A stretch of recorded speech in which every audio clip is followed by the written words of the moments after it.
Hello, I'm Douglas Gosselin, and I'd like to share a parable with you, especially those of you between 18 and 35. You've probably heard of Animal Farm, that old story about a pig who learned to talk politics. It's been a long time since I've read about that pig, but the story stuck because it wasn't really about animals. It was about us. Well, the story I'm about to tell isn't that one. It's shorter, sharper, and a little closer to the world we live in now. I call it the glass farmer. There's a guy who calls himself a farmer, but he doesn't grow food. He grows followers. He's got a field of glass, acres of it, screens reflecting the sky. He walks through them at sunrise, filming the light, saying, "See how bright we are? This is progress," and people believe him, because brightness feels like proof now. Pretty soon, officials show up. Cameras, logos, credentials. They call him visionary. They say he's ended hunger with reflection. They never ask who's hungry. They just like the view. Other farmers copy him. They stop planting grain, start polishing screens. Those who question it get labeled negative. The valley glows like a billboard.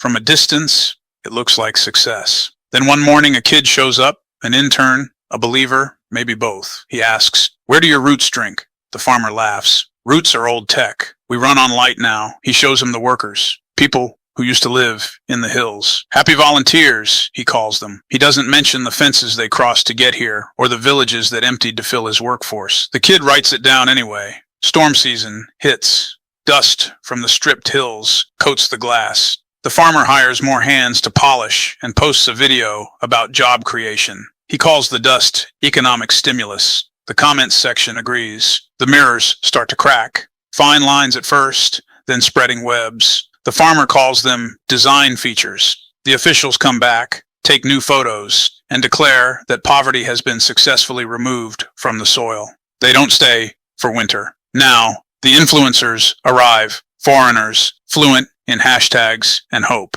He walks them through the best rows, says, "Even our poorest reflections shine." They film it, post it, hashtag it, model for humanity. The world loves it. The algorithms reward it. No one asks about the buried shards, the kids who left for somewhere with actual food, the people still polishing glass so someone far away can say, "Wow." The kid grows older. He sees the trick. Every mirror shows the same thing. The farmer's grin. No one else's face makes it through. He asks why. The farmer says, "Uniformity is peace. People are happiest when unseen." That night, the kid breaks a corner of glass, holds it to the moon, and for the first time, he sees stars. Not reflections, stars.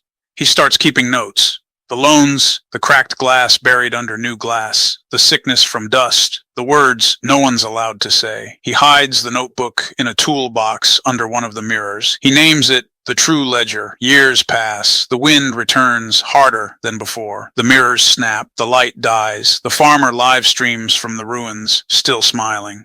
He says the glare is better than ever. You just need the right filter. But the inspectors have moved on to another miracle somewhere else. The kid, now grown, walks back into the wreckage. Under the shards, he finds a thin layer of soil that somehow survived. He digs his hands in. It smells like earth. Real, heavy, human. A teenager walking by asks, "What are you planting?" He says, "Memory." She laughs. "Can you eat that?" "Not right away," he says. But it keeps you from mistaking light for food. So what is the moral of this story? When a system teaches you to measure worth by reflection, it will starve you with applause. When the mirrors break, and they always do, the ones who remember dirt will rebuild faster than the ones still looking for light. Thank you for your time. God bless you all, and God bless the United States of America.